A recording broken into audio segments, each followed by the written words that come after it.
dan penyanyi berkaitan dengan pembayaran royalti, dan ada di pihak pencipta lagu yang meminta agar si penyanyi minta izin secara langsung saat menyanyikan lagunya.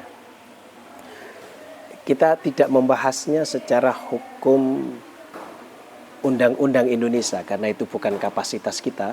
Kita akan membahasnya dari sisi hukum fikih, dari sisi hukum Islam.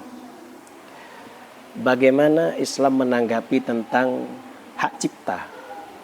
Secara fikih, hak cipta ya disebut dengan hakul ibda' atau hakul ibtikar.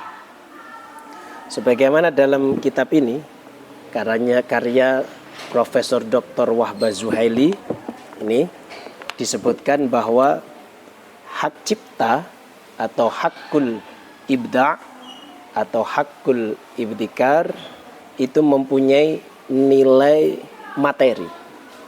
Jadi hak cipta atau hakul ibtikar, hakul ibda' ini mempunyai nilai materi, mempunyai nilai harta benda, ya.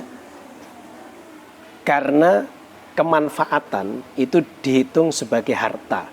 Ini pendapat jumhurul ulama, ya, pendapat jumhurul ulama. Sehingga hak cipta ini adalah menjadi milik penciptanya, ya.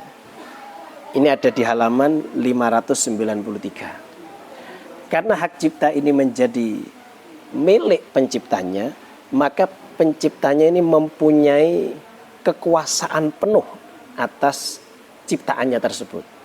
Dia mempunyai hak untuk memakainya, mempunyai hak untuk mentasarufkannya, untuk mengambil keuntungan darinya, untuk memperbolehkan orang lain memanfaatkannya atau melarang orang lain memanfaatkannya.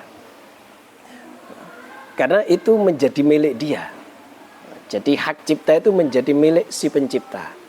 Sehingga si pencipta ini boleh menggunakannya, boleh menghasilkan uang darinya, boleh memberikan izin orang lain untuk menggunakan ciptaannya atau melarang orang lain menggunakan ciptaannya. Dia boleh menjual hak ciptanya dan dia boleh menyewakan hak ciptanya. Ini merupakan hak murni dari para pencipta. Karena ini termasuk hak yang dilindungi secara undang-undang fikih, dan itu juga sudah ditetapkan dalam ketetapan Majma'ul Fiqhi Al-Islami. Ya, di situ ada beberapa poin yang berkaitan dengan masalah tersebut yang telah ditetapkan di Kuwait tahun 1988. Yang nomor 3 di situ disebutkan hukukut ta'lif wal ikhtira' awil ibtikar masunatun sar'an. Hak tulis, hak cipta itu dijaga, dilindungi secara syariat. Wali ashabiha hakut tasarrufi fiha. Bagi yang mempunyai hak tersebut boleh mentasarufkannya, boleh menggunakannya. Wala yajuzul i'tida'u 'alaiha, tidak boleh didolimi. Jadi para penyanyi nih tidak boleh menyanyikan lagu orang lain tanpa seizinnya. Yang punya lagu boleh mengizinkan siapapun, boleh melarang siapapun, boleh menggunakan lagunya, boleh menggunakan ciptaannya untuk kepentingan komersil atau untuk kepentingan apapun. Yang punya hak mutlak adalah pencipta lagu, dan ini maklum lah, karena yang punya itu yang punya hak secara penuh. Dia bisa mengizinkan secara penuh atau dia bisa mengizinkan dengan batasan. Misalnya ada sebagian pencipta lagu seperti Rhoma Irama yang memperbolehkan siapapun menggunakan lagunya tanpa izin pun boleh, tidak masalah. Atau ada yang mengizinkan sebagian, yang saya izinkan si A, si B nggak saya izinkan.